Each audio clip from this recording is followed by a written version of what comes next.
한국의 인터넷 커뮤니티에서는 다양한 공포 이야기가 자주 공유되며 그중 일부는 오싹한 기운을 주기도 합니다. 아래에는 한국 인터넷에서 흔히 볼 수 있는 공포썰 중 하나를 길게 작성해 보겠습니다. 어느 여름밤 나는 친구들과 여름방학을 맞아 강원도에 있는 산속의 한 펜션으로 여행을 갔다. 도심에서 벗어나 울창한 숲이 펼쳐진 그곳은 마치 자연 속에 파묻힌 듯한 느낌을 주었다. 펜션은 오래되었지만 그만큼 운치가 있었고 우리끼리 신나게 바비큐 파티를 즐기기에 충분한 곳이었다. 첫날 밤 우리는 저녁 늦게까지 거실에 모여 앉아 과거의 추억을 나누며 웃음꽃을 피웠다. 시간이 흐르면서 각자 피곤함을 느끼기 시작했고 둘 방으로 들어가 잠에 들 준비를 했다. 나는 2층의 작은 방에서 혼자 자게 되었는데 방에 들어서니 창밖으로 보이는 어두운 숲이 왠지 모르게 음산한 느낌을 주었다. 하지만 별다른 일 없을 거라는 안일한 생각에 무시하고 잠을 청했다. 한참 자고 있는데 갑자기 이상한 소리에 잠에서 깼다. 귀에 익숙지 않은 그러나 꺼림칙한 그 소리는 마치 누군가가 창문을 긁고 있는 듯한 소리였다. 나는 당황스러움과 불안함에 몸을 일으켰고 소리가 나는 창문 쪽을 바라보았다. 그 순간 나는 얼어붙었다. 창문 밖에는 희미한 달빛 아래 하얀 옷을 입은 여자가 나를 바라보고 있었다. 얼굴은 긴 머리카락에 가려져 있었고 손톱은 길고 날카롭게 빛났다. 나는 비명을 지를 겨를도 없이 침대 옆에 놓인 조그마한 테이블 위에 램프를 켜서 방 안을 환히 밝혔다. 동시에 창문 밖을 다시 바라보았을 땐 그 여자는 온데간데 없이 사라져 있었다. 이상한 기분에 사로잡혀 방 밖으로 나가 복도를 서성이다 보니 아래층에서 친구 중 한 명이 잠결에 깨서 올라오는 모습을 보았다. 나는 방금 있었던 일을 그에게 말했고 그는 내가 피곤해서 헛것을 본 것이라고 웃어 넘겼다. 하지만 그날 밤은 끝내 잠을 이루지 못한 채 뒤척이다 아침을 맞았다. 다음 날 아침 우리는 어제의 해프닝을 반쯤 농담거리 삼아 이야기하며 웃었다. 하루 종일 바깥 공기를 마시고 산책을 하며 시간을 보냈다. 그리고 밤이 되자 다시 각자의 방으로 들어가 잠을 청했다. 하지만 이번에도 이상한 사건이 일어났다. 새벽쯤 다시 잠에서 깼는데 이번에는 복도에서 발소리가 들리는 것이었다. 처음에는 누군가 화장실에 가려나 보다 했지만 몇 분이 지나도록 일정한 간격으로 복도를 오가는 발소리에 이상함을 느꼈다. 나는 문틈으로 복도를 들여다봤다. 하지만 아무도 없었다. 발소리는 계속되었다. 슬며시 문을 열고 나가봤지만 복도에는 아무도 없었다. 나는 심장이 쿵쾅대는 것을 느끼며 다시 방으로 들어가 문을 잠갔다. 아침이 밝고 그 이야기를 다른 친구들에게 전하자 모두들 그제서야 조금씩 겁을 먹기 시작했다. 우리는 이 펜션이 어떤 사연을 가지고 있는지 찾아보기로 했다. 인터넷을 통해 조사를 하다가 이곳이 오래전 옛 펜션 주인의 딸이 불의의 사고로 목숨을 잃었던 장소라는 것을 알게 되었다는 것을 발견했다. 이후 그 딸의 혼이 이곳을 떠돌며 종종 방문객들에게 나타난다는 소문이 있었다.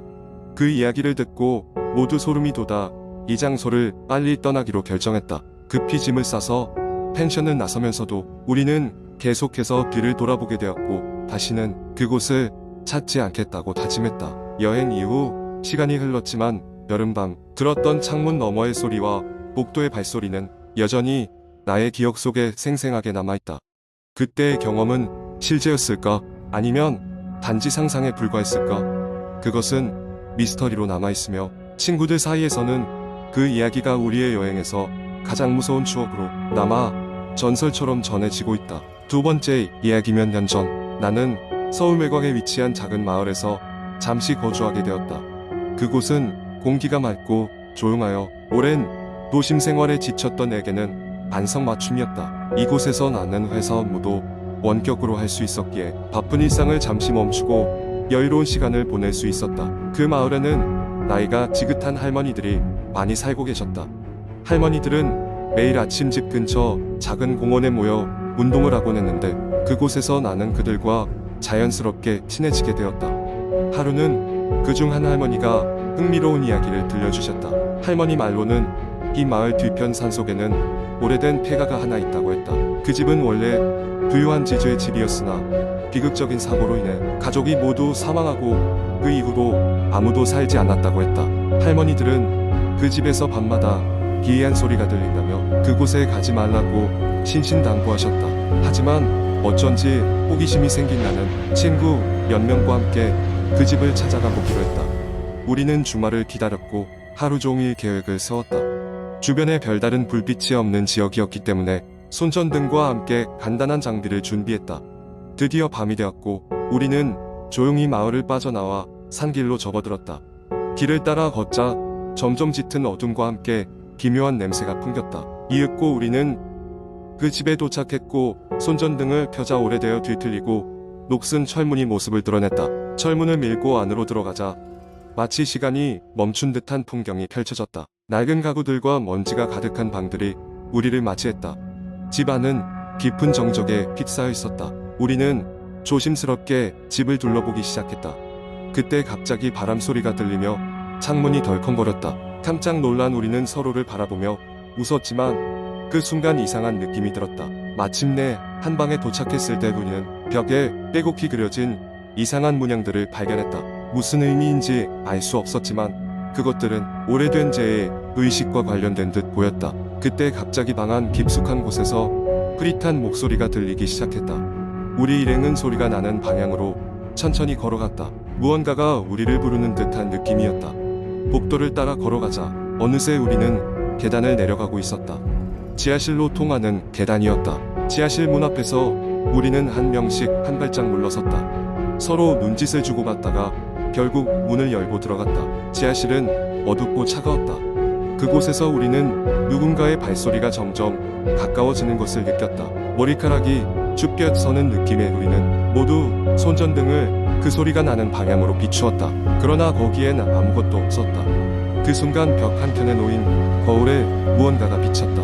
놀라서 돌아보니 거울 속에는 누구의 모습도 없었다. 점점 더 불안한 기분이 들기 시작하여 우리는 그 집을 나가기로 결정했다. 빠르게 움직이며 제법 먼 거리를 왔다고 생각했을 즈음 갑자기 뒤에서 무언가가 우리를 부르는 듯한 소리가 들렸다. 그것은 분명히 누군가의 목소리였다.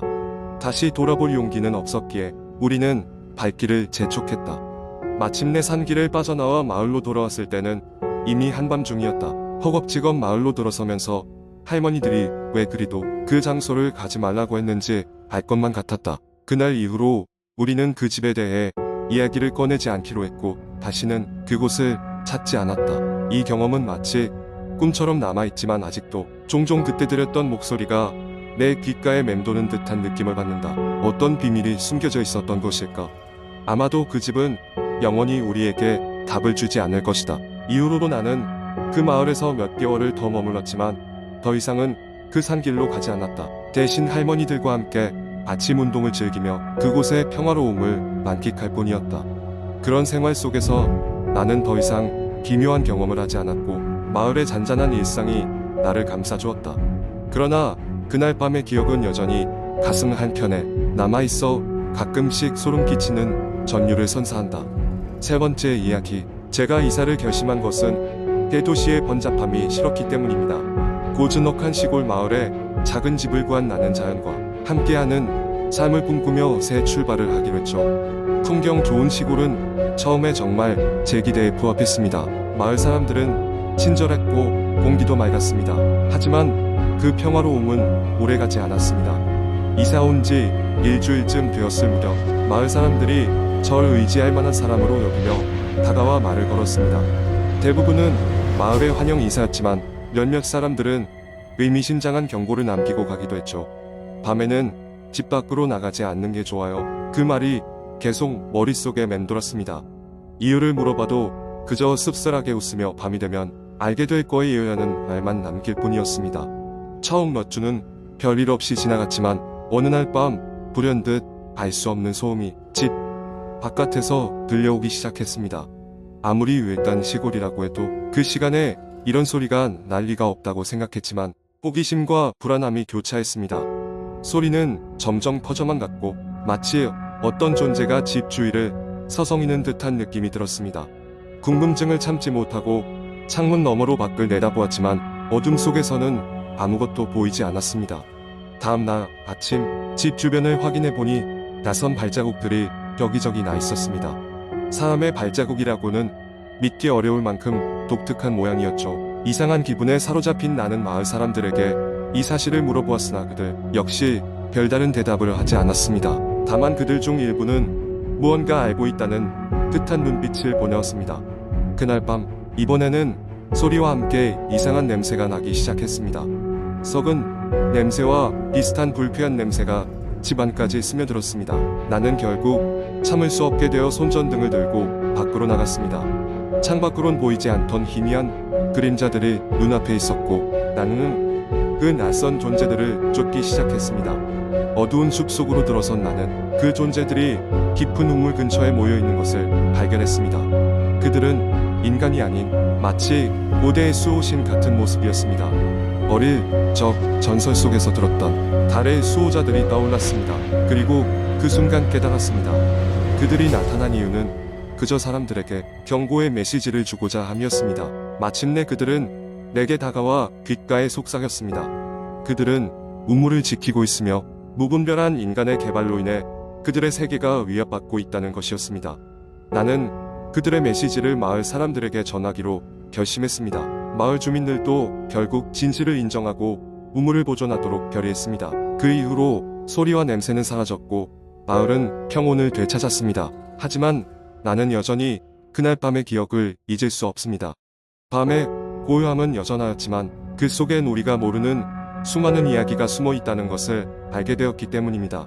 시골의 밤은 다시금 평화를 찾았지만 그 안에는 언제나 신비로운 비밀이 존재한다는 사실을 인정하게 되었습니다.